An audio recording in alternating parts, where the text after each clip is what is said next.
I'm 18 years old. My lungs are like a 70-year-old's. Doctors say vaping almost killed Adam. If we didn't bring him in when we brought him in, his lungs would have collapsed and he would have died.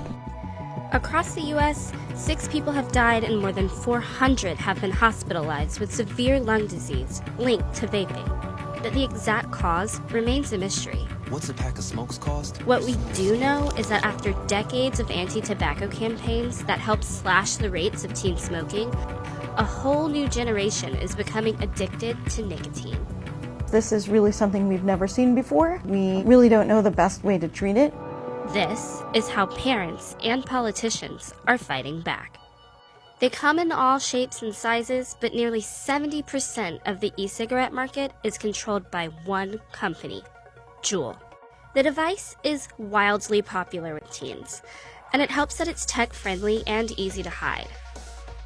It's also spawned an entire industry for accessories that include flavors like sour apple and pods for THC. But Juul is uniquely designed to deliver a high amount of nicotine to the bloodstream fast, and that high dose really matters.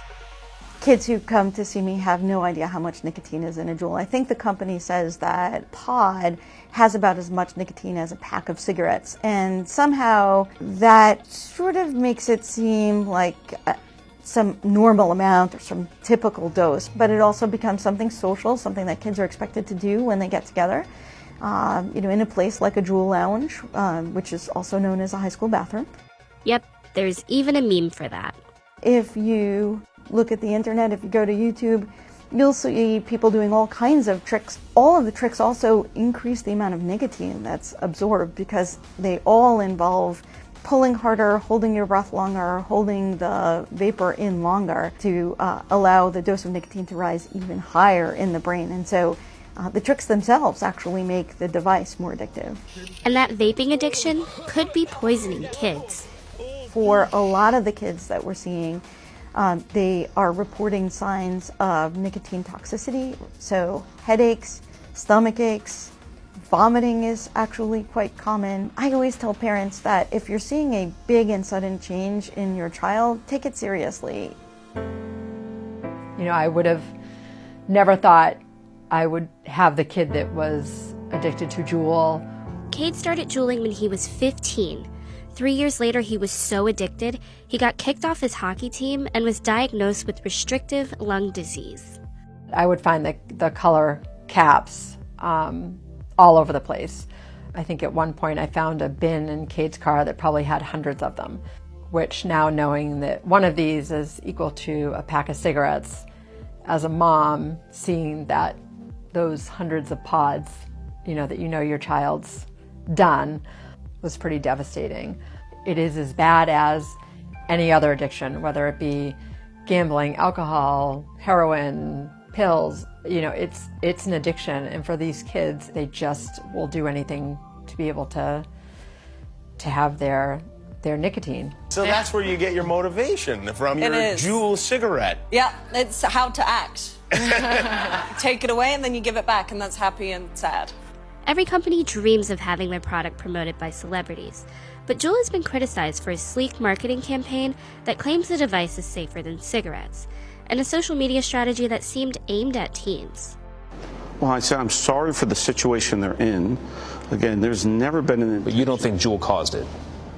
Well, some people could have used our product, but there's never an intent on the company's part to target youth to grow our business. That's been the assertion. The company has since changed its ad campaign and now plans to require age verification before purchase. But for some parents and politicians, it's all too little, too late. Kristen is now an advocate for Parents Against Vaping and E-Cigarettes, or PAVE. And President Trump has vowed to ban all flavored e-cigarettes. Vaping has become a very big business, but we can't allow people to get sick, and we can't have our youth be so affected. But many believe change has to start at the state level. We know that in some instances, half or up to 80% of students in high school have vaped. So we raised the age that you can purchase e-cigarettes to 21, just the same as combustible.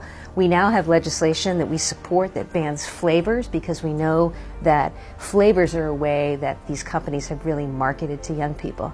I think we need to be coming at this from all angles. State attorneys general will continue to investigate and sue these e-cigarette companies. The FDA needs to get involved here and better regulate the sale and marketing of these products. Look, teens are always going to experiment and try the latest technology, but experts say when it leads to addiction and harm, there should always be a balance. What we know about the teen brain is that it's particularly vulnerable to developing addiction, and so that's really a big problem. It's not just a bad habit that people can't break, it's that the nicotine actually changes the part of the brain that helps us control these behaviors, and it becomes almost something like an obsession to use the product.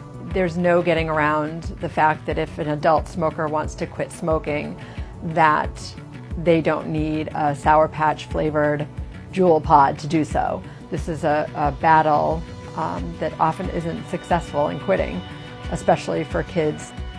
That's it for this week's episode. Leave your comments below.